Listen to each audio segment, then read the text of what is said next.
Anime fandoms have been around for a long time, and this discussion isn't even really unique to anime, but just fandom and discourse at large, and why it sucks? And before you guess, no, it's not about shippers or power scaling, it's about a few things deeply more interesting than that. When you partake in the fandom experience, you see a lot, and I mean a lot, of toxicity for a variety of reasons. You post why you like something and people tell you to stop talking, you post why you dislike something, and you open the floodgates to months of harassment and attacks. There are in fact entire YouTube Shorts, TikTok, and Twitter communities designed around the concept of rage baiting, or intentionally posting things you know will get a reaction because fandom reacts the way it does. As an online content creator, anime discourse is one of the most common things I see, unfortunately.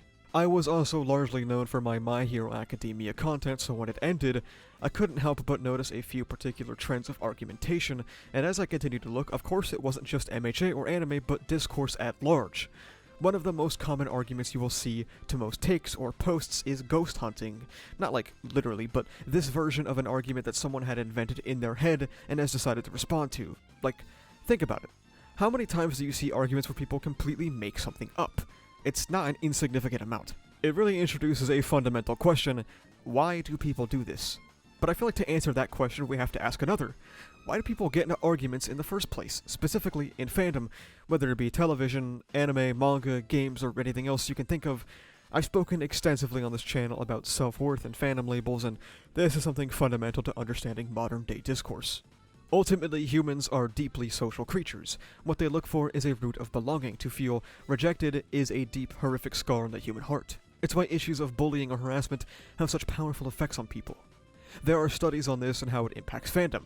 A study, Are You Fan Enough? The Role of Identity in Media Fandoms, by Samantha Groen and Vanessa Hedinger, dives right into the topic. They would find that Harry Potter and Twilight fans would meet their need of belonging through assimilation with their respective fandoms, with fans forming a collective fan identity and benefiting psychologically in terms of positive mood and life satisfaction from this social surrogate. People become intertwined in fandom because it gives them validation. It gives them a safe place. It gives them a community to be a part of. It's a human experience. And just like any other human experience, it can quickly go wrong. People are at a risk of assigning their value, their self-worth, to these fandoms and these labels, and coupled with how modern-day online discourse works, it's kind of a recipe for disaster. When every interaction comes at the cost of your sense of belonging in a group that serves as a social surrogate, it begins to warp how you approach conversations. Through this lens, conversation isn't used to genuinely ascertain someone's position, it isn't used to try and convince someone of your own ideals, it isn't even used as a means to convince an audience. Online fiction debates become a way of solidifying your position in a group and justifying your existence in these spaces. Arguments go from personal discussion to internet blood sports or an event to be won, as people prioritize pointing out contradictions or fallacies and attempt to master the art of the gotcha.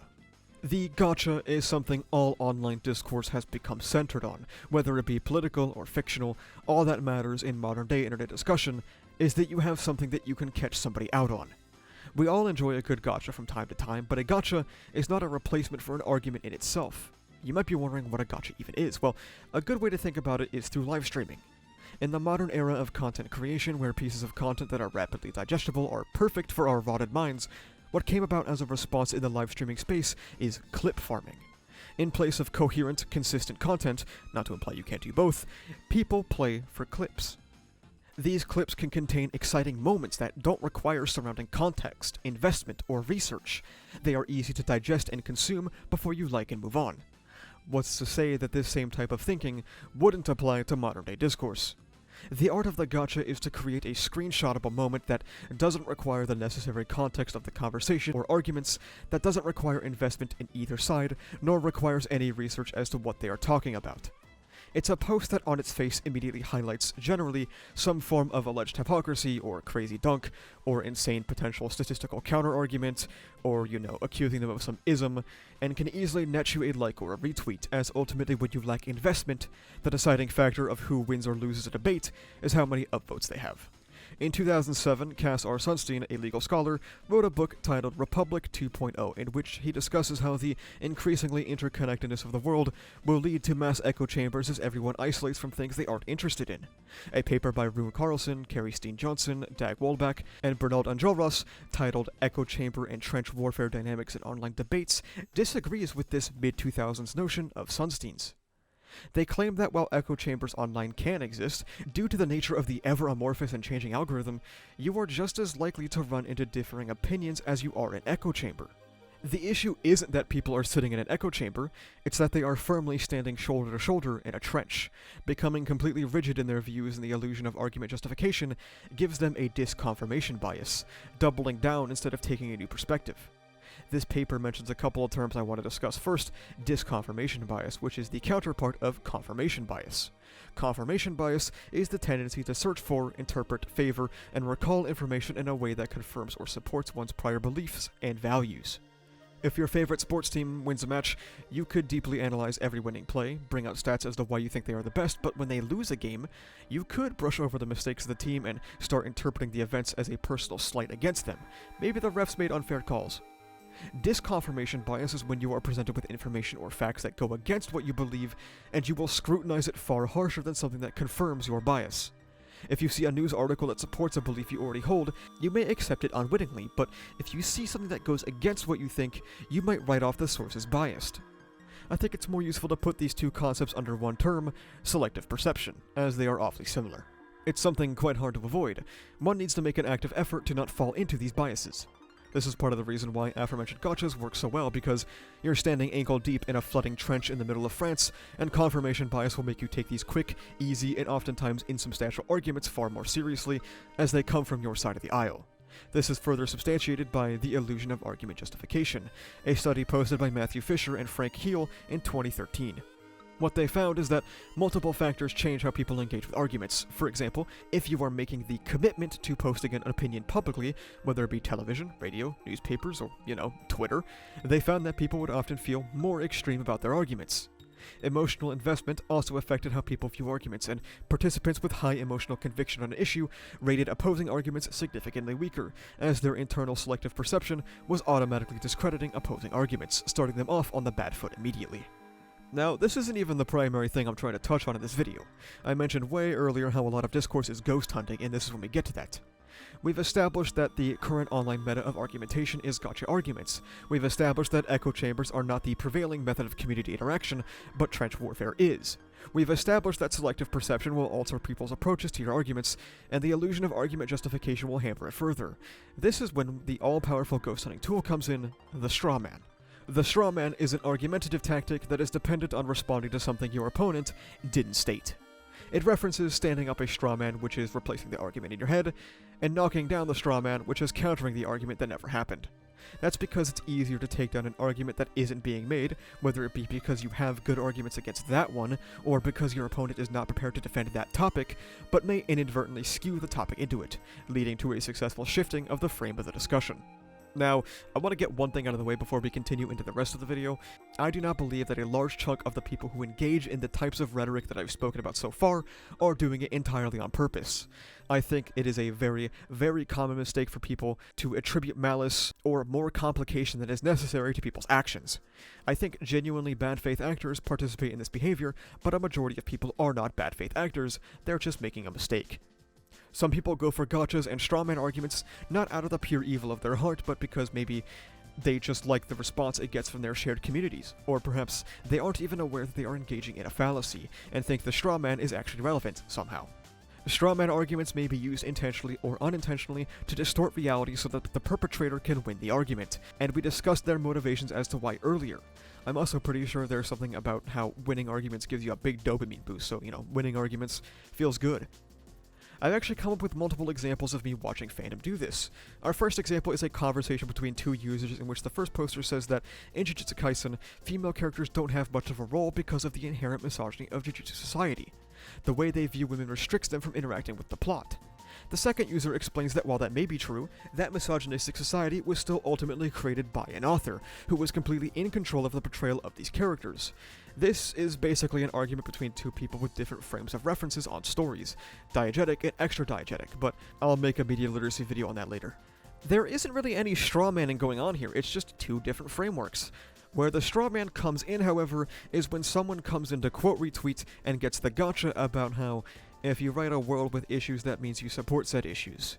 This quote retweet 1 ignores the context of the conversation, 2, doesn't require investment in the conversation because it boils down the argument to something everyone can agree on, that of course an author doesn't support everything they put in a story, and 3, it doesn't require research because most people aren't going to click down a quote retweet war.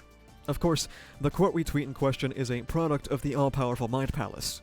User 2 was criticizing the usage of female characters that do exist and participate in Jujutsu Society, and it's no surprise that I would agree with that sentiment, and further argues that while the interpretation that it's Jujutsu Society holding back female characters is a largely unsupported one, because ultimately all people are doing is forming loose connections together, because that wasn't actually put from pen to paper by the author. Whether you agree with that aspect is up to you. In fact, you can even find more of User 2's opinion by just looking. They specifically state that they aren't looking for certain characters to experience misogyny, but to use the in-universe misogyny to have weak female characters is not a great argument, and later on says that it's not 100% misogyny on the author's part, they just think that they are a bad character writer. I have searched this person's tweets for certain keywords, and not once do they ever claim that Gege is a misogynist. And of course, from my point of view, you cannot be a misogynist and accidentally engage in misogynistic behavior, which is a bit too much nuance for a Twitter conversation. Nowhere at any point in time does User 2 state that Gege supports misogyny by putting these elements into the story, but of course, the quote retweet would go on to completely trump any tweet involved in the conversation, racking up to, at this point, 4.1 thousand likes, and a slew of replies from people attacking the user for no particular reason, without ever really touching on the point they were making. There are proper counter-arguments to User 2. You can make arguments about how you feel the characters are relevant enough, or how the issues the poster discusses aren't inherent to just the female characters, but the gotcha is easier.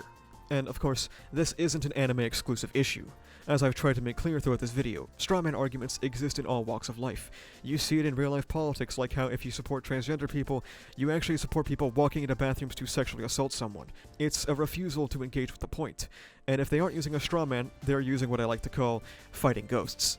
Fighting ghosts is similar to a strawman, but instead of just purely tackling an argument that wasn't stated, you may even just be imagining a situation that never occurred. There's this tweet that has been stuck in my brain since like August. Someone tweeted about how they had a D&D session in which they killed the monarch of a town and completely democratized the city, opened schools, and created a healthcare system. They got completely ratioed for something that seems pretty harmless, because people would come in with completely imagined situations. Imagining one party member who actually wants to play a tabletop game sitting at the table like this in quiet agony as they're subjected to the rest of the party's glorified nation-state's LARP. In a situation where you don't know a single person, you have gone out of your way to construct a different version where people are miserable for some reason. Sure, they might have had fun, but what if they didn't? These people don't exist. You're just making something up. This might also be called getting one guide, like, hey, I saw one guy have this take, and your take is in the same zip code as his, so I'm gonna respond to that guy when I'm having a conversation with you. Like this account stating that they find it disturbing that Endeavor from My Hero Academia got away with what he did to his family. Whether you agree with that or not is up to you, however, given the quote retweets are things like, the fact that sickos like you defend Toya, Toga, Shigaraki just because of their tragic backstories was disturbing. This didn't happen. You are talking to someone else entirely. People may fall back on things like strawmen, fighting ghosts, or one-guying someone because they need to win the argument to secure their social status. It doesn't really matter what someone may have originally said. People seldomly go looking for the original context. For all intents and purposes, the argument or discussion you are having only exists within this Twitter post, the post they are quote retweeting, and the reply. While we may be discussing these three topics, the issue with Discourse is much broader, as mentioned earlier. In an effort to argue for their place in fandom, they also discard arguing to learn and embracing arguing to win. I do want to make one thing clear. Just because it's called arguing to learn does not inherently mean you have to change your position. You can argue to learn and learn what their position truly is or why they came to that conclusion. However, this is where the conversation can wrap around back to anime because anime is a subjective medium. What arguing to win does in this context leads to art being viewed as math. People begin to treat highly subjective discussions as if there is an objective answer. People act objective and fight for points. The nature of online discussion frames discourse ahead of time to be objectivist, as you want to ground yourself as the most reasonable, and of course people would think of objectivity as the most reasonable one can get. Therefore, you get the most likes and have de facto won the argument. A study by Matthew Fisher, Joshua Knobe, Brent Strickland, and Frank C. Keel, titled The Tribalism of Truth, would diagnose this issue greatly and found that when conversations were formed under arguing to learn, people would come out with changed views or a deeper understanding. And unfortunately, social media algorithms have bred this kind of behavior even more. They push posts that get lots of engagement.